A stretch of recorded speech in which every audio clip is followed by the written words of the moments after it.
Esse é um dos casos mais pesados que já vi e um dos mais terríveis.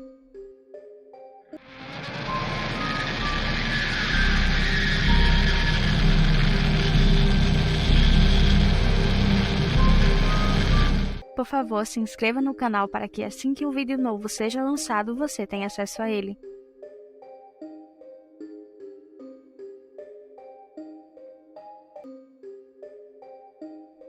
Em um dia qualquer, a polícia e o Ministério Público receberam denúncias de que algumas pessoas estavam abusando sexualmente de cadáveres femininos nos institutos médicos legais, ou seja, nos IMLs, e em diversas funerárias do Brasil.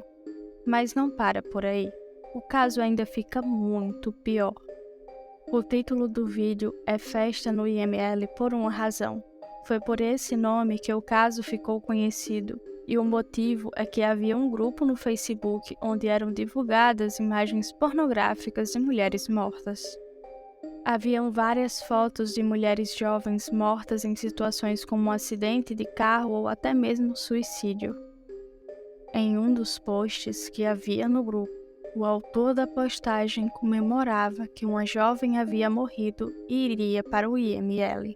Depois de algum tempo, o caso ficou conhecido na mídia brasileira.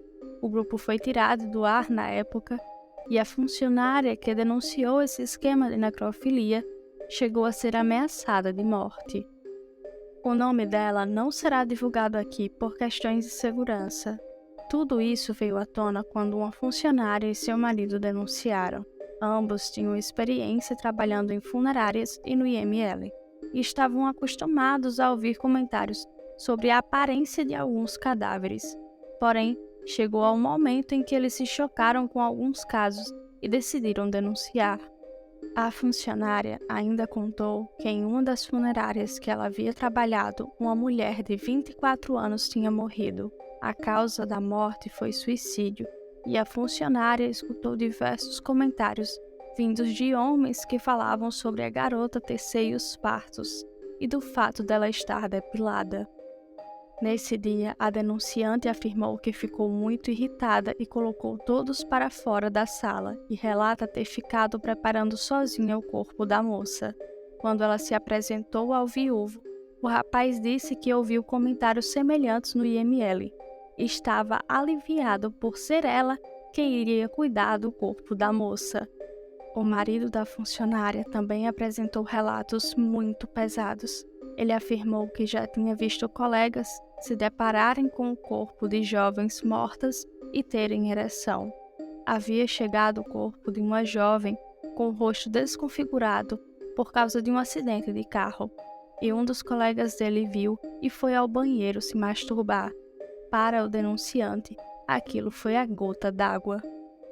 A funcionária e seu marido, ambos profundamente indignados com os ocorridos, decidiram investigar mais a fundo, e foi assim que descobriram que, na verdade, não havia apenas um grupo no Facebook que incentivava esse tipo de coisa, mas sim diversos grupos, tanto no WhatsApp como no Facebook.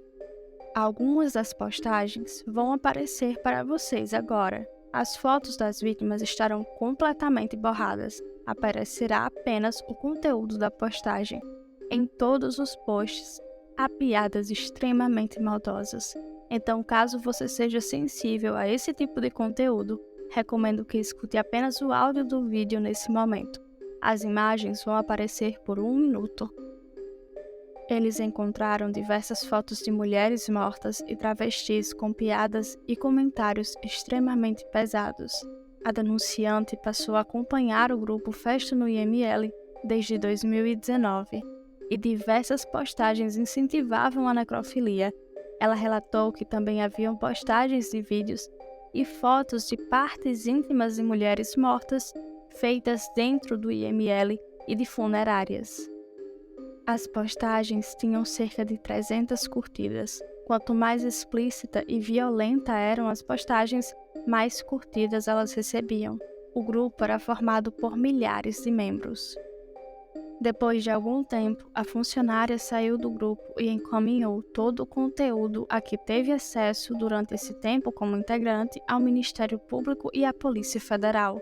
Diversas imagens circularam nas redes sociais depois da denúncia, e inclusive o número de relatos semelhantes cresceu imensamente.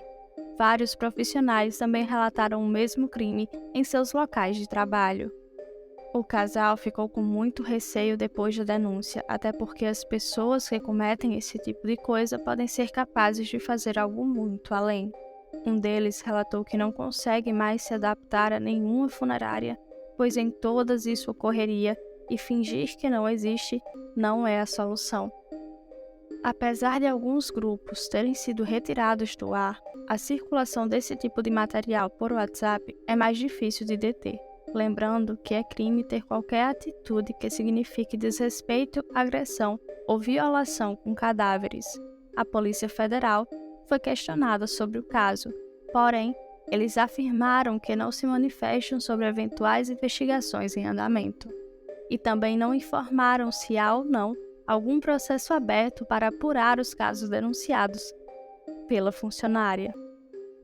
A denunciante tinha 15 anos de experiência em funerárias. Ela preparava os cadáveres para o funeral e atuava na área de necromaquiagem e reconstrução facial, e também era professora de cursos para novos profissionais da área. Inclusive, ela chegou a citar que há muita procura por esses cursos por conta da popularização da pornografia violenta e que é notável que muitas das pessoas são nitidamente mal intencionadas e querem realizar um desejo íntimo e pessoal. Um dos homens que a funcionária denunciou foi pego em flagrante, abusando de um cadáver feminino que aguardava exame e foi exonerado do cargo. Outro fato bizarro é que se você ainda não se inscreveu no canal, então já se inscreve aí e curta o vídeo. O autor do crime era um maqueiro. Ele foi pego em flagrante por um perito criminal que estava de plantão no dia do ocorrido. O perito tinha ido na sala de necropsia pegar dados sobre um dos cadáveres. Foi quando viu o maqueiro em cima do corpo da mulher. O criminoso respondeu a um inquérito policial em decorrência do crime que cometeu. Uma funcionária que trabalhava no mesmo local do acusado afirmou que ele está solto, porém não havia mais sido visto pelo local. Inclusive, um mês depois do caso ser noticiado e o Brasil inteiro ficar sabendo do ocorrido, foram instaladas câmeras nas salas de necropsia do IML, em que o crime ocorreu. De acordo com os trabalhadores do local, as câmeras estão funcionando. Outro caso aconteceu em 2019 em Gravataí, no Rio Grande do Sul. Os policiais encontraram a sepultura aberta no cemitério e a metros da sepultura estava o cadáver de uma mulher de 49 anos com sinais de abuso. O corpo foi jogado em um matagal após o crime. A calcinha dela e outras vestimentas estavam no caminho que levava ao local. O autor do crime não foi encontrado, pelo menos não até o momento desse vídeo. Além disso tudo, muitas pessoas até hoje desconfiam que o corpo de Marilyn Monroe tenha passado pela mesma coisa. Isso porque o seu corpo deveria ter chegado ao necrotério em apenas 45 minutos. Porém, não foi isso que aconteceu. O corpo da atriz só chegou ao necrotério após 6 horas, de acordo com alguns relatos. Apesar desses rumores, nada nunca foi comprovado. Porém, o legista Thomas Noguchi alegou que o corpo da atriz foi adulterado e que as amostras coletadas para o relatório toxicológico foram destruídas. Depois de mais algumas informações, também descobriram que alguns testes padrões nunca foram concluídos durante a necropsia de Marilyn. Se você sabe de algum caso que gostaria de ver aqui no canal, é só comentar aqui embaixo ou em uma das nossas redes sociais. Para quem se interessou pelo caso de hoje e quer saber mais sobre, recomendo que vocês leiam manchetes sobre o assunto. Um caso de necrofilia que é muito conhecido, inclusive a nível internacional, é sobre o Tinsley e a Helena. Ele era tão obcecado por ela que a quis ter mesmo depois da morte da moça, e teve relações com o cadáver de Helena por 7 anos. Já tem um vídeo sobre ele aqui, vai aparecer no card para vocês. Além disso, eu também recomendo os outros diversos casos aqui do canal.